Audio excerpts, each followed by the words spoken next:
Good morning students. अपन पढ़ रहे हैं जापान का संविधान। जापान के संविधान में आपने क्या पढ़ा है? विशेषताएं पढ़ी है। जापान के संविधान में आपने विशेषताएं पढ़ी है। आज अपन जापान के संविधान के अंतर्गत जो सम्राट की क्या स्थिति है और सम्राट के कार्य और अधिकार उनके पास क्या क्या है, ठीक है।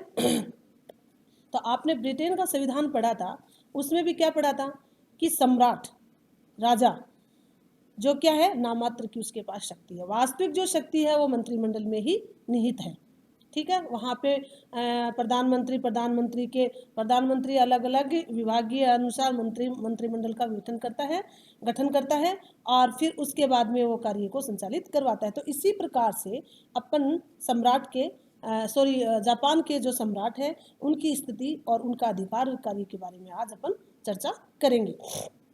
सम्राट की प्राचीन स्थिति द्वितीय युद्ध महायुद्ध के उपरांत दो प्रमुख परिवर्तन हुए हैं। जब द्वितीय महायुद्ध हुआ उसमें दो परिवर्तन हुए प्रमुख। जो पहला तो क्या था, राजनीतिक क्षेत्र में सम्राट को पूर्णतः शक्तिहीन बना दिया गया।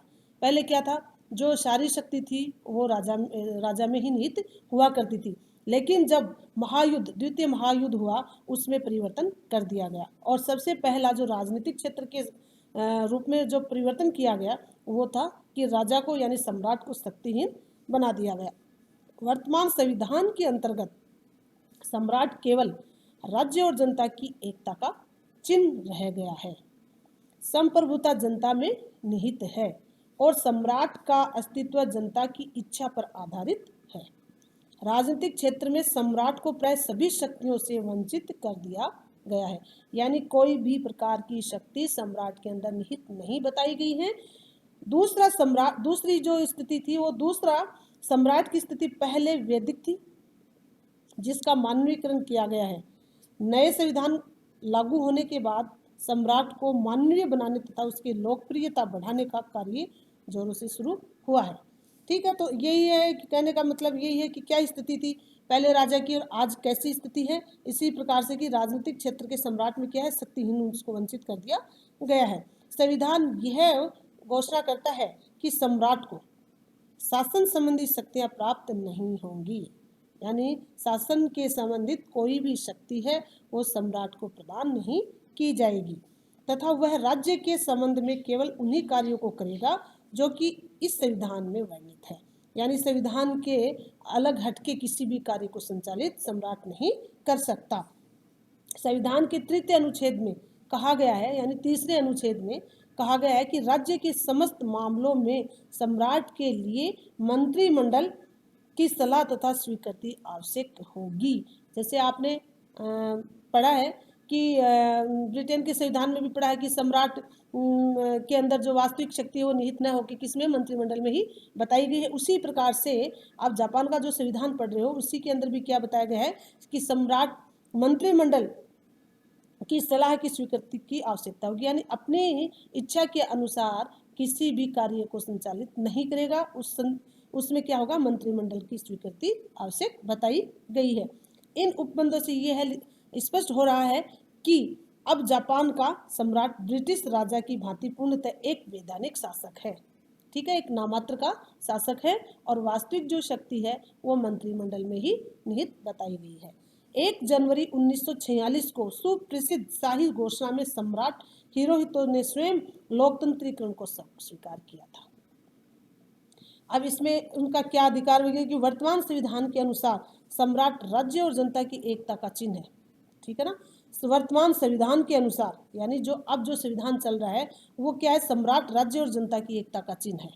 जो भी मतलब सम्राट है वो जनता के हित में कार्य करे। चिन्ह बना हुआ है, ऐसा नहीं है कि उसके अंदर कोई शक्ति निहित बताई गई है।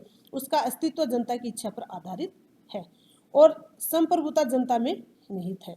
जापानी सम्राट राज्य के विषय में स्वेच्छा से कोई कार्य नहीं करेगा तथा मंत्रियों के परामर्श को मानने के लिए बाध्य होगा। अपनी मनमानी नहीं करेगा, मनमानी नहीं कर सकता। वो क्या करेगा, मंत्रिमंडल के परामर्श से ही किसी भी कार्य को संचालित करेगा।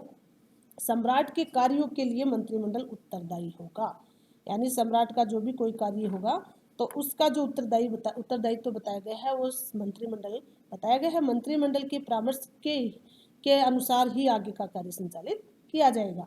संविधान के अनुच्छेद 3 में सम्राट की इस स्थिति को स्पष्ट किया गया है कि राज्य के विषय में सम्राट के सभी कार्यों पर मंत्रिमंडल का परामर्श और अनुमोदन अनिवार्य होगा और वही उसके लिए उत्तरदायी भी माना जाएगा। संविधान के अनुच्छेद 4 में कहा गया है कि सम्राट राज्य के मामलों में केवल वही कार्य करेगा जिनकी संविधान में व्यवस्था की गई है। जो अनुच्छेद जो संविधान में लिखा गया है उन्हीं के अनुसार कार्य सम्राट करेगा, उससे हट की व्यवस्था नहीं बना सकता है और शासक के संबंध में उसकी कोई शक्तियां नहीं होगी, यानी स्वयं की उनकी कोई भी शक्ति नहीं चलेगी। तो सम्राट का क्या कार्य बताया गया है कि सम्राट का कार्य बताया है कि कार्यपालिका शक्ति, यानी कार्यपालिका की जो शक्तियां हैं वो सम्राट के अंदर बताई कि वास्तविक जो शक्ति है वो तो मंत्रिमंडल में ही निहित बताई गई है, लेकिन फिर भी मतलब जैसे सम्राट को कुछ शक्तियां प्रदान की गई हैं, वो है कि वो प्रधानमंत्री की नियुक्ति करता है। प्रधानमंत्री की नियुक्ति भारत में भी कौन करता है? राष्ट्रपति के द्वारा ही की जाती है।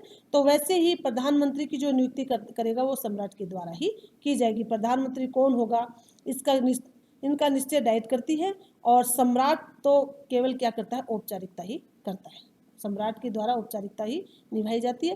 राज्य के मंत्रियों और कानून द्वारा व्यवस्थित अन्य अधिकारियों की नियुक्ति भी कौन करता है? सम्राट के द्वारा ही की जाती है। पद से हटाना और प्रमाणित करना ये भी राष्ट्रपति के द्वारा सम्राट के द्वारा ही किया जाता है।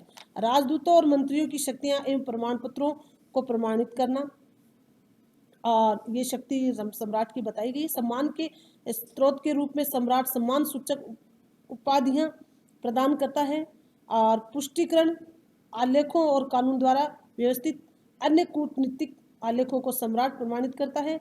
वह विदेशी राजदूतों और मंत्रियों का स्वागत करता है और सम्राट आलंकारिक कृत्यों को संपन्न करवाने का कार्य भी करता है। तो इसमें जो आपने कार्यपालिका जो शक्तियां बताई है उस सम्राट के अंदर निहित है, वो भिन्न भिन्न प्रकार से नियुक्तियां प्रदान करता है। अगली जो है विधायी शक्तियां।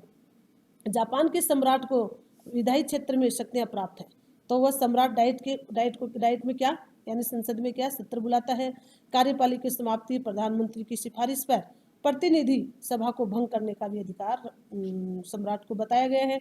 डाइट के सदस्यों के आम चुनाव की घोषणा सम्राट के द्वारा करवाया जाता है। समस्त राष्ट्रीय कानून संवैधानिक संशोधन मंत्रिमंडल आदेश तथा संधियों को लागू करवाने का कार्य भी सम्राट से ही करवाया जाता है। तो अगली जो शक्ति थी वो थी विधायी शक्तियां। इससे अगली शक्ति है न्यायिक शक्तियां। न्यायिक क्षेत्र में मंत्रिमंडल अनुमोदित व्यक्ति को सर्वोच्च न्यायालय के सम्मुख न्यायाधीश के रूप में नियुक्त करता है, यानी न्यायाधीश की नियुक्ति किसके द्वारा की जाती है? सम्राट के द्वारा ही की जाती है। तथा सामान्य एवं विशेष प्रकार के क्षमादान, दंड को कम करने, निलंबित करने या अधिकारों को पुनः प्रदान करने के आदेशों को प्रमाणित सम्राट के द्वारा ही करवाया जाता है। इस प्रकार सम्राट द्वारा किए जाने वाले कार्यों को स्पष्ट है कि शक्तियां वास्तविक न होकर केवल औपचारिक रह गई है। तो आपने ऐसा ही पीछे ब्रिटेन के संविधान पढ़ा था, उसमें भी ब्रिटेन के संविधान में भी यही पढ़ा था कि सम्राट वास्तविक जो शक्ति है वो किस में बताई गई है? मंत्रिमंडल में बताई गई है। लेकिन जब अपन उसमें पढ़ते हैं तो ये कि भाई क्या राजा का बेटा ही राजा बनेगा, सम्राट में ही सारी शक्तियां निहित है। लेकिन जब अपन उनका अध्ययन करते हैं, ब्रिटेन के संविधान का अध्ययन किया है अपन ने, तो उसमें आपने स्पष्टीकरण करके देखा भी है, स्पष्ट रूप से समझा भी है कि जो वास्तविक जो शक्ति है वो सम्राट में न होकर के और के किस में थी? मंत्रिमंडल में बताई गई है। तो मंत्रिमंडल के आदेश के बगैर सम्राट कोई भी कार्य को संचालित नहीं करेगा। जनता और मंत्रिमंडल यानी जो प्रतिनिधि चुन के आएगा और वह नियुक्तियां जितनी भी कार्यपालिका संबंधी जो शक्तियां बताई गई हैं वो औपचारिक रूप से किससे करवाई जाएंगी? सम्राट से ही करवाई जाएंगी। प्रधानमंत्री की नियुक्ति कौन करता है? सम्राट के द्वारा ही की जाएगी। तो इस तरह से अनेक प्रकार की जो नियुक्तियां बताई गई हैं वो सम्राट के द्वारा ही बताई गई हैं। तो सम्राट की जो वास्तविक जो शक्ति है वो वास्तविक शक्ति को उपयोग नहीं करेगा। सम्राट जापान के संविधान में भी ऐसा ही लिखा है कि जो वास्तविक जो शक्ति है वो मंत्रिमंडल में ही निहित बताई गई है, न कि सम्राट में। यानी राजा एक क्या है, नामात्र की शक्ति बताई गई है। और जो भी कोई कार्य होगा वो मंत्रिमंडल के उत्तरदायित्व में ही होगा। कोई भी मतलब राजा के द्वारा कोई भी कार्य को स्वयं की इच्छा से संपन्न नहीं किया जाएगा।